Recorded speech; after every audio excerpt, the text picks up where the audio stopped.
Alright, so today we'll be making some knockoff budget, as you say, mega bass swim bait heads.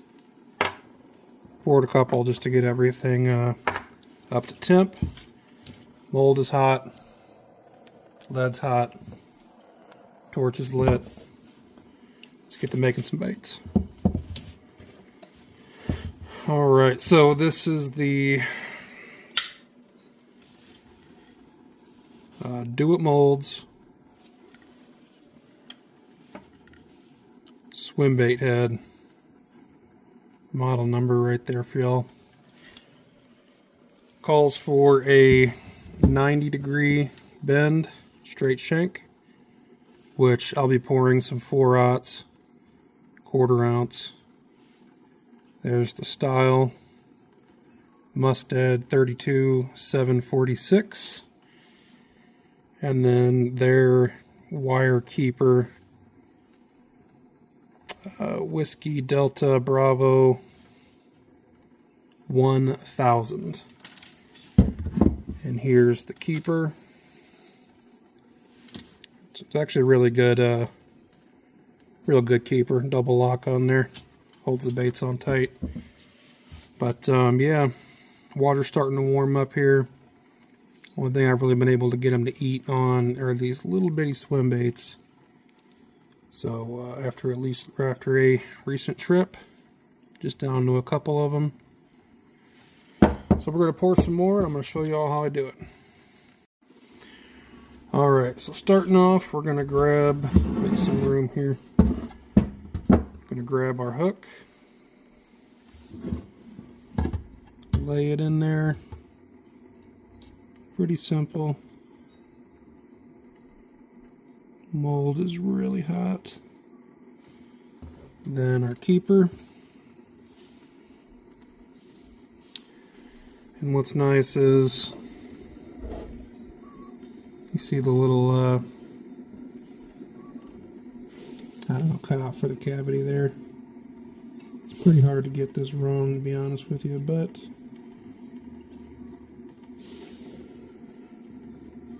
you know, stuff happens.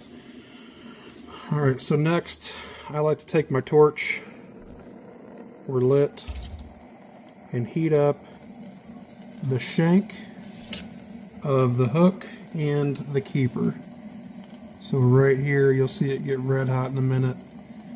A lot of times that is cold and it will cool the lead too fast, and then you'll have a weird pour where it won't get all the way down there, and then it's just trash.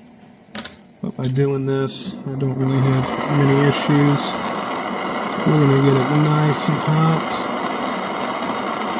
See it start heating up there, burning the table too. And don't worry about a coating coming off or anything. It'll be covered up by lead or paint if you want to. That's hot. Okay, now we're going to close it up, and you want to get a nice, okay, metal on metal, there's no gap in there. Alright, so let's come over here, zoom in a little bit for y'all. There we go, and then if you can see, I'm getting a little drippage. So you want to take a piece of wire. This is just an old spinner bait that I tore up. That's the perfect size. Stick that up in there, clean it out. Clean lead helps, but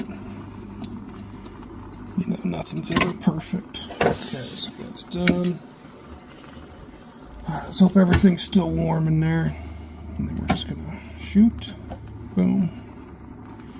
If you notice, it cools. That salt hardens up real quick. Okay.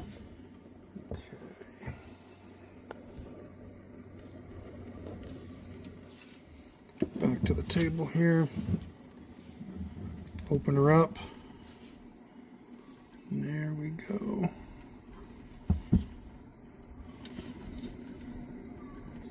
There it is right there. And we'll pop it out. Super hot, obviously. I think the melting point of lead is, I don't know, 700 degrees or something like that. So you're going to want to let it cool, obviously. Let's see if that's... Okay. Yeah, that's it. Looks real good. Got a nice full pour on it. And then we'll just cut the spruce off here once we get a lot more pulled or poured. And obviously save these because that's about another jig head worth of lead. So yeah, I'm gonna pour some more and get these cleaned up, and then we'll paint them. Alright, so it's been about, I don't know, 10, 12, 13, 15 minutes, whatever. I got a couple poured up, got a little carried away. I don't think I actually needed this many, but we got what? 11-ish, 10, 11 poured. Not bad. Like I said, it does go pretty quick once you get into a little rhythm. But we're gonna clean a couple. We're gonna clean these up. Then we'll we'll paint them.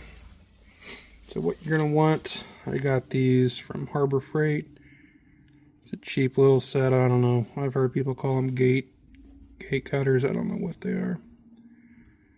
But yeah, works pretty simple. Lead's super soft, so you don't need something extremely stout or anything. But just take this, cut your spruce off, just like that. Now you can clean these up if you want to. There's a little crease there, and then where the spruce was cut off. If you want to, you can take a file. I just got an old sanding disc. Just clean that up, make it a little smoother for the paint to stick to. That didn't really do much, did it? Whatever.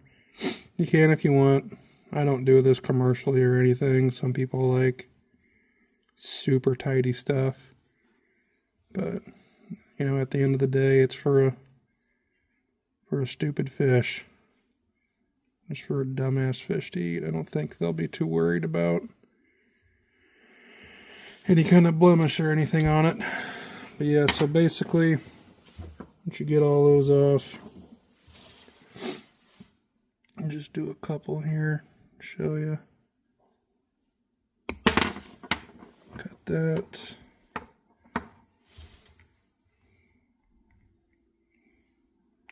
It's hard to do looking through the camera. There we go. Just like that. Yeah, these swim baits are pretty cool. These jig heads with the weight on the belly. Even if you don't get your plastic perfectly straight, the weight will keep it balanced. Yeah, I'll probably clean that one up. That one didn't turn out too good. It's okay though. Alright, so I'm going to try to get all this in one shot. Got your fluid bed, your heat, jig, and your forceps. I'm going to do a smoke base. I put a little bit of sapphire blue in there for a little sparkle for the ladies. And then I'm going to do a little bit of a white belly to try to match the plastics I want to use. But taking your jig head, it's all cleaned up, ready to go. Put it on the heat, not too long, because it will melt quick. Some guys like to use a heat gun. This is what I had, so I'm using it. Don't hold it in one spot. It's probably good.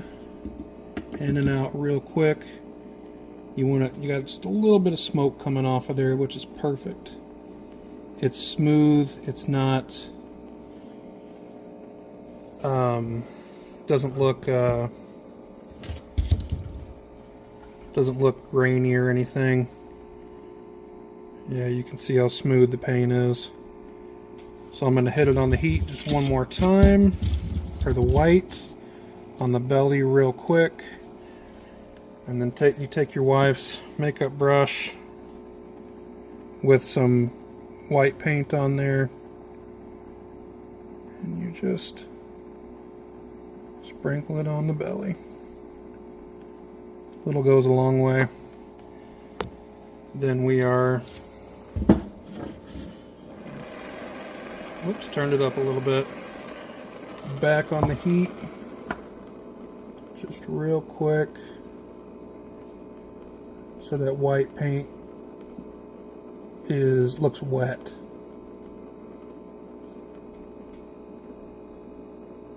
That's good enough.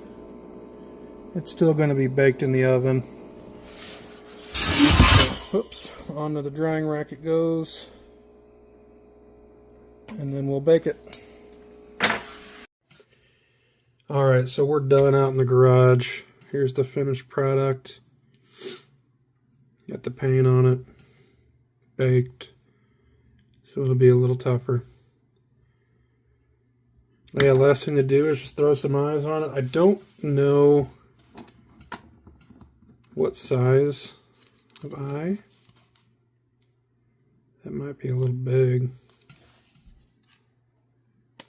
Yeah, that's going to be too big for the 1/4 ounce. So let me see if these will fit. These might be a little too small, but we'll find out.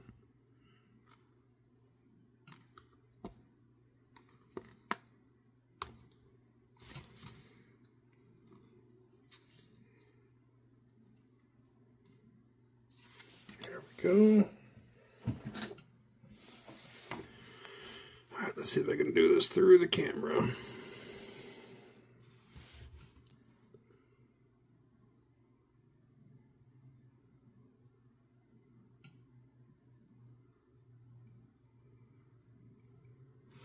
Here we go.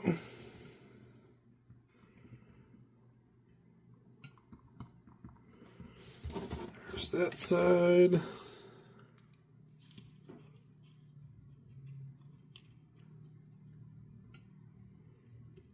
Helps if you stick your tongue out. Concentration.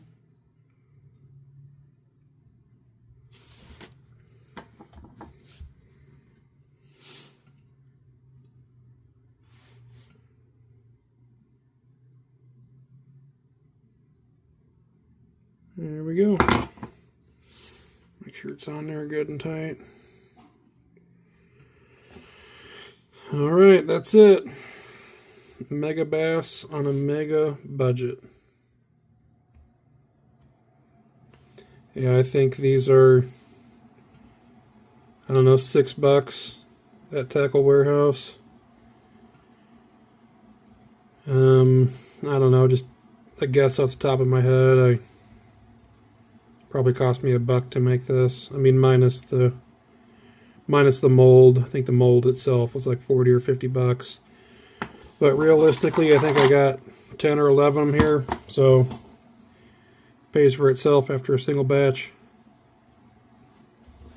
Let me know what you think.